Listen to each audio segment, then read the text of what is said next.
Before we go back, assuming we do, to talking about what we were, if you recall, in that kind of series, we're up to the point, those of you that like to keep notes, of mentioning how growth was universal and then what seems to be problems and all sorts of individual human critiques and observations of perceived anomalies and etc. are always of a local nature. But we had already started last time, in a sense, addressing a little bit to people watching this. And I was mentioning that this did not start out being a television show. It didn't start out being anything public. And it certainly didn't start out trying to make this into something, generally speaking, popular, if it was possible. But I'm saying that was not even the intent, and we're now to the point that I'm periodically informed that the shows are reaching several dozen, presently, cable stations, and we're getting in mail, and so we know that there are a lot of people watching the show. And as a rule, those of you who have been watching know that not much is addressed to the camera. No one's even making a particular effort to look at the camera and play the television game. But it's not that I'm unaware that people are watching it, because we obviously put together all this equipment to tape it. And so I want to say a few more words about how strange all this seems to some people. And I was using the springboard of some of the letters that we get to people writing in the most, I shouldn't say that. I was going to say the most common, but a common one. I won't tell you the most common. We had to turn them over to the postal inspector. Did I come up and say that this show wasn't a comedy show to start with or not? Was that in another life? A very common observation. I'm just sort of putting together an archetypical example. But many comments are on the basis of, I enjoy this show, or I've been watching the show, I find it interesting, I find the comments interesting, and then simply stating outright, I don't have the foggiest idea what you're talking about. And last time I even mentioned, by the way, for those of you who thought it was a joke, there was at least one person who claimed to have been watching the show, and as far as they're concerned, my part is in a foreign language to them. And they didn't express any more, like, well, it drives me crazy since I don't speak whatever it is, Albanian, or I don't know what they thought it was, but they're still watching. Now, there is a level on which this is not at all unusual. I'm not trying to infer that in some way this is magic and just the power of my presence in some way can make people watch a program that they don't understand. No. We have, in fact, covered those of you who've been watching. It's not all that astounding that even though the secondary world of man would seem to be, well, it is, rather than me hedge about and be cagey myself, since we already gave Life credit for being cagey tonight. We don't need two people to be cagey in one program. Speech is the new S amongst the primary level of sex, shelter, and sustenance. That speech is absolute, de rigueur, inescapable requirement to live, to be a human today. You have got to be able to speak. And in fact, there was a little Kyroot tonight referring to another reality wherein the local version of same had decided that for the creatures there, what was necessary was food, water, and inner conversations. Kind of a variation of it. But you have got to be talking. You are not alive, and we're not talking about the quality of talk, we're not talking about what it is that you're talking about, internally or otherwise. Even though that is true, also recall that for any healthy planet, for any healthy kingdom, back to another Kyroot, no matter what seems to be the kind of discrete, even quantum steps wherein life seems to progress and change, a healthy kingdom cannot escape the fact that the children have got to bear witness to their parents. That is, at the ordinary flow of things, is one reason we're calling this a revolution. At the ordinary flow of things, there is no real discrete jump. Historically, they can say that. But please note, it does not happen in a discrete manner. It does not happen in the same way that physics, subatomic physics, likely refers to the quantum order, the quantum dynamics at that level. Now, historically, you'll look back and say, well, by God, the last stages of the Dark Ages ended April the 17th, 1501. Now, you can say that, or you can say World War I ended on such and such a date, 1914, or whenever it was. And that can be an accepted fact, such as one day they were all fighting and shooting each other, and suddenly they went, they call, that's the end of it, and it stopped. But that is not so. That is not the way life operates. If it did operate that way, we've covered this in other ways, but if life operated in that fashion, it would be like a continual running of a freight train, or a bus, if you want to stick with that picturization, continually running, let's say 110 miles an hour, and then just every now and then it just comes to an absolute sudden stop. That is the way it would affect the human nervous system if indeed the flow of reality worked that way. It would operate inside of you that way, if you were an ordinary person, that you had to make those kind of changes, that you are, let us say, a bigoted conservative, you are living in the green kingdom next to the purple people and you hate them, or the conservatives next to the liberals, and one day, walking to the streets of Damascus, the spirit of whoever it was, St. Peter, something falls upon you, a moment of epiphany, and you realize, I have been a fool. All my life, all these years, I have eschewed, I have avoided cream-filled donuts, and I see that there's nothing wrong with them. If that happened, now historically it says it does. That's why I was kind of dragging out the little story from the New Testament. There are all these ideas of people undergoing conversions, where that somebody says, well, yes, I used to be a drunk, but by God, one day I got up and I thought, Fred, my name's Fred, I said, Fred, boy, you got to snap out of it. You look terrible, and your whole life is going down the drain, and being the strong-willed person that I am, right there on the spot, I went, all right, that's it, no more. If people can say that, they can even have witnesses. Yes, I'm Fred's wife. And he did that.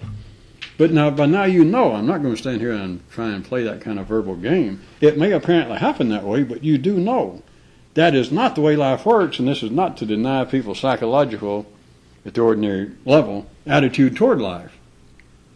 But a man suddenly, it's not possible. That's not the way energy works. And those of you that are not interested in psychology, thank God, refer back to what you know about physics, especially the subatomic level. Things do not operate that way. That's why they have the quantum theory, right? Because they appear to, and they go, well, yes, it doesn't make sense, but it must do that. So if they were revolutionists, that would hint at something. But I guess they can do their own Kyroots. Life does not operate in such a way that even if a man apparently does it at the three-dimensional level, that is, at the observable level within the electromagnetic spectrum to where he's observed, his wife and all of his children stand there and swear, yes, Daddy was standing there yesterday morning, or wherever it was, and he looked at himself in the mirror, and he says, I've got to quit drinking. No more. Throw out the booze, Helen. I'm no more. And he's never had another drink.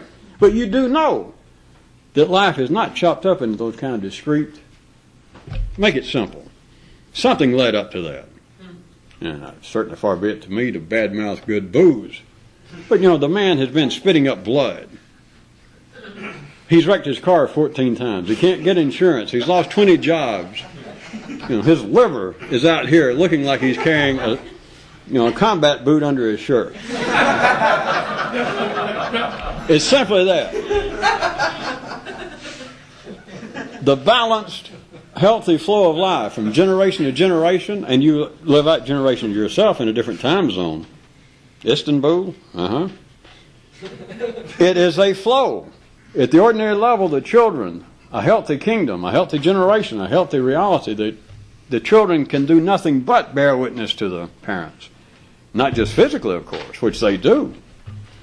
Even ordinary people know that. But it's here, which is one reason that every generation verbally starts out kicking, because they are trying to kick against that. I do not want to bear witness. What they're saying is, everybody is, I would like to be a revolutionist. I wish I could make a discrete jump from what my parents have thought. Not to pick on the parents, they think it is, but what they're saying is, I wish I had a new kind of intelligence. I wish my nervous system could expand faster than it is now. I mean, here it is, I'm in the 10th grade already. I'm reading off on my own. And I'm going to new churches, or I went to a synagogue. I tried to do something different, and I still feel like I'm locked into a closet, and who can you blame? And then do a sociology or psychology, but the way it comes out is then the child says, well, it's the parents. It's their old fogey generation. It is the nervous system trying to push. It is the nervous system wishing, as it should, that it could actually make a discrete, that is a measurable, a felt, an experiential jump in its intelligence. And I might say hence all the popular stories of conversions, that people do want to believe it. If you tell people that a Buddha story of sitting there, of course, notice how interesting they made the story, like the hardship. He didn't just one day, like the guy looked at himself and said, Fred, you got to quit drinking, boy. You're killing yourself. Buddha, it was harder. He sat in a tree for 6 days. And then suddenly, And don't everybody write me and say they wandered for 30 years and it was 6 days. There's a little, I was trying to get you to see that even the human nervous system, the mind, at the ordinary level, when it knows it's making an indefensible intellectual faux pas, many times it'll try to cover itself. It's like the mind about to make a rude noise, perhaps followed by an unsavory odor. And it's like the mind, the collective mind, just before it does it, it's like it'll cough and go, and point to people to try to get people to look so that it can do this. Do you follow? That is, when the mind knows it's about to point out an indefensible and unsubstantial observation, it will almost misguide itself. Back to where I know you didn't lose your place. And so it will say, well, Buddha had to sit under a tree for 6 days. Can you believe that? To reach enlightenment.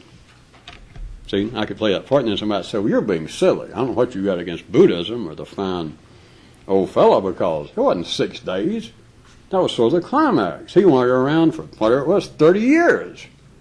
Just to get to the point to realize, well, I got to sit here to figure this out. And so that was 6 days. So you understand, then it's like the mind went, look over there. And it did its worst, and everybody went, that's nothing, never mind. It gives the appearance, back to where we were, the great dream, the great attraction of there being absolute moments of epiphany. That is real conversion, all the way from St. who I was trying to think of, Paul on the road to Damascus or to Istanbul, Buddha, Fred and his drinking. It appeals to everyone, whether they be religious or not. You can be an atheist. And there is that great dream that if you were taken by Kierkegaard, you would still have the feeling somewhere in his past that he was sitting there and it was like the muses of the mind finally struck him. Yeah, it may have taken him another 20 years to write all that. But in everybody's past, remember, we're talking about history now. Once it's done, it then appears to be, that's part of what makes history history, it appears to operate in discrete chunks. And especially when it comes to people, that suddenly Napoleon went, well, screw all this. Come on, let's go. And it's like then he took off. And then it was like, on the other hand, that Wellington was staying around and he said, I've heard enough about that run. Come on, guys, let's go over there. All the way from that to what appears to be philosophical, religious moments of enlightenment happen like that, conversion. And it does not happen. There's no way to prove it since I'm not in the proving business. But do you hear it? It does not happen. And I started the reason I say I'm not in the proving business. I was going to ask you, at least rhetorically, if not you people out there that may still think this is in Spanish.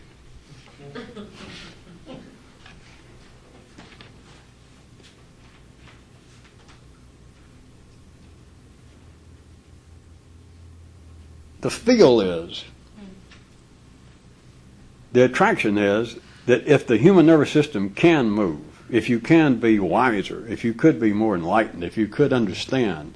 Now, you may have to work for it like Buddha. You may have to get out and go through several religions or go through a string of cults or read 4,000 books.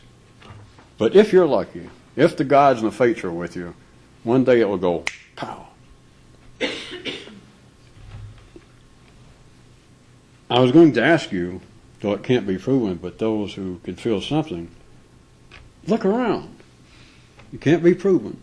But just, I was going to ask you rhetorically, note that it hasn't happened in your lifetime. You have never seen it happen. You don't know anybody personally that's seen it happen, other than Fred quit drinking. But you also know that Fred didn't just stand up out of, quote, a clear blue sky and decide, I'll quit drinking.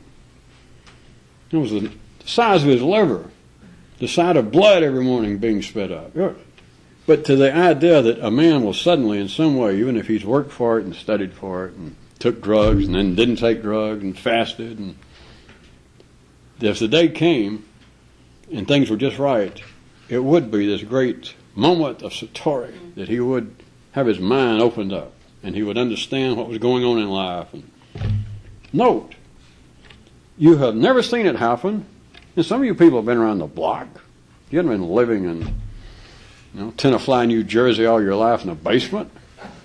You've been around, but you have never seen it happen, just in any rational sense. I'm not talking about some guy that's on his 4,700th trip on LSD that says he has. Just at a rational level, you don't know anyone that's ever happened to. You don't know anyone else that you consider rational that's ever seen it. You don't know anyone that you consider rational who has other friends who are rational. Now, you understand, we're expanding now, get into 2 levels, 3 levels of people you know personally that you consider rational. We're getting into now thousands, hundreds of thousands of acquaintances in kind of a neural network. You don't know anyone who knows anyone who knows anyone that this has ever happened to. It's still no proof, see. But I just want you to observe that kind of thing, if Professor Obvious was here, he could say, hey.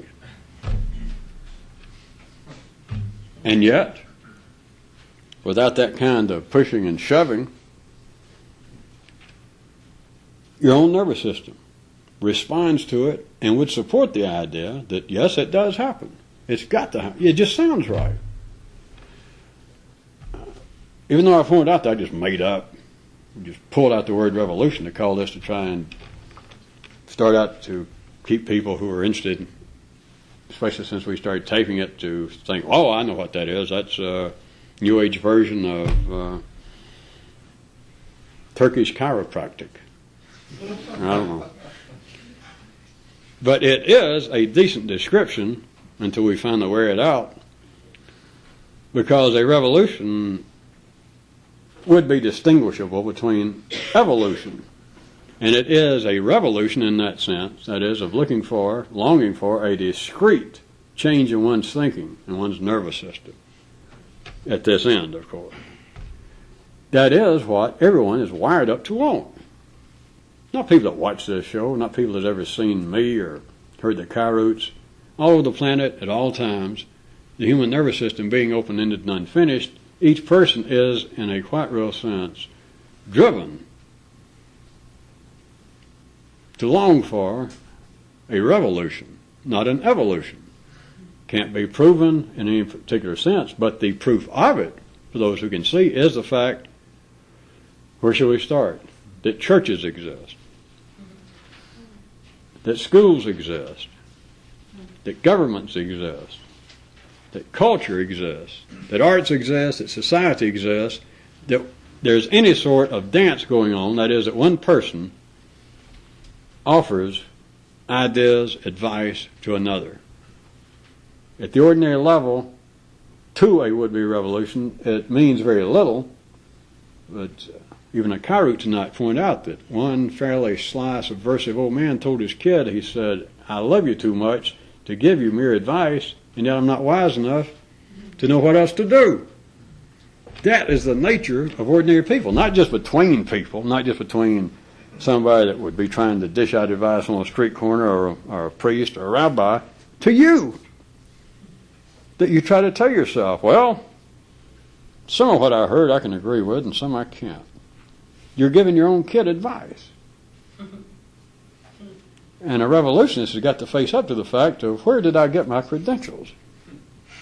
And you're getting into the area wherein, to any ordinary sane view, I might as well begin speaking Turkish, which I can't speak, would be the same thing. To try and get an ordinary mind to go, well, wait a minute, I hear what you're saying. You're saying that you start off kind of, all right, if you start off and you can't speak French, how are you going to teach yourself to speak French, right? Right. But you are inferring that that's what we're trying to do, all humans.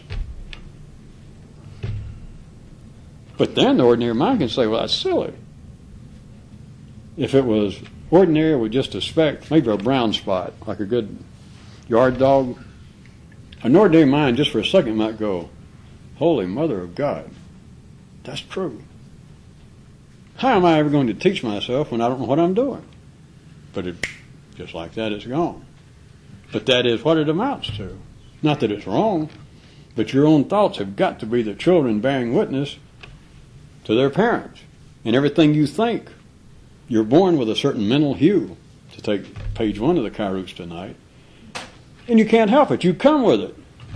You come with your own old man. And to say, well, I've had enough of ordinary thought and ordinary attitudes. I'm going to press forward. And of course, normally then you end up with religion. You end up with drugs. You end up with alcohol. No offense. Don't anybody from the religion and alcohol and drug lobbies write me. I got nothing against them. But that is what a person tries to pursue. And it all amounts to this. Even if you said, well, I believe that I have benefited or will eventually benefit from taking drugs, let us say, or meditating. Who told you that? And don't look anywhere. You told you that. Your own old man told you that. I don't mean your father. You told you that. Your own nervous system, all it can do is push itself upward, apparently. And all it can do is give advice. And I was, between Kyroot and I, we were pushing in, and fairly irregular, discrete manner inside the nervous system, to have it pointed out. Because now I look at it not as one old man and a kid, but as nervous system itself in a kind of continuum, a kind of natural flow, is that wherever your nervous system is at that level, the old man says to its potential, the kid, I love you too much. I enjoy this too much. I enjoy being a human and thinking. I enjoy it too much to give you mere advice. And yet I'm not smart enough to do otherwise. And so then you're left with, if you're faced with the possibility of anything other than your own advice, no matter where you think it came from, that's all it is. Then you're left with, you hear something actually outside your own genetic line, outside the own smooth generational flow. And what do? You're inclined to go blind, get annoyed, or laugh. Or, of course, say, well, it's kind of interesting, but gee, I wish you would speak English and I might understand. I guess there's a fourth one.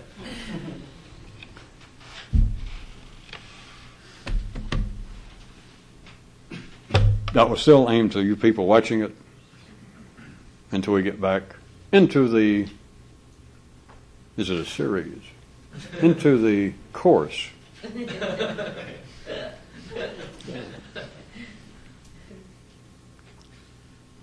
Should we close by recovering the fine gentleman who wrote the show, according to Kyroot earlier? The guy wrote the show and said, you know, people can't get the point if you ain't got a point. Right, see, now we got a full range, let's assume, of people. Some people over here went blind, some over here got annoyed, and a lot of people laughed.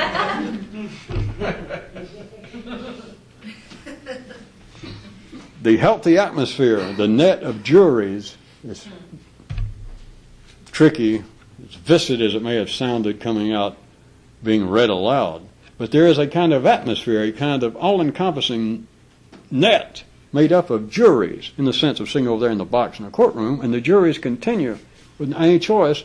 The atmospheric pressure is such that in the nervous system, men are finding themselves, Kyroots said life seems to be the net, but it's men finding themselves either guilty or innocent, that there's a point to it. And when they think there's any sort of point, from all religions, from all philosophies, from your own old man in the nervous system, anybody giving advice, anybody you dance with, anybody that stands on the street corner, any of the speakers in the park, anyone who says, listen to me. What's it going to be? It's always going to be based on collective thought. It may be institutional, apparently, or it may be one guy out there on the street corner with a sign, but it's all the same. It'll always be what? It'll either be condemnation of man, which normally that'll fly. You don't need anything other than that, and a good suit, and a haircut, and a church. Just condemn people. That's all you got to do. Just stay on the street corner and go, and people go by and you get their attention, you go, oh. And hell, first thing you know, you got a cult. You got people saying, oh. Because they figure that you see things are worse than they imagine. At any rate, all philosophies, the collective thought of man, if it apparently has anything to say to humanity, at any time, any place, it's always either condemnation, or, it can be a combination, but or telling people what to think. And if it's not one or the other, what are you left with? I refer you back to the guy who up and wrote the show and said, people are not going to get the point if you ain't got a point. And should we put him together with that other Kyroot? That if people are confronted with that, they're inclined to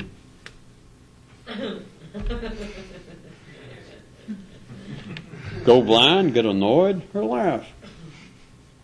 What's the point of this?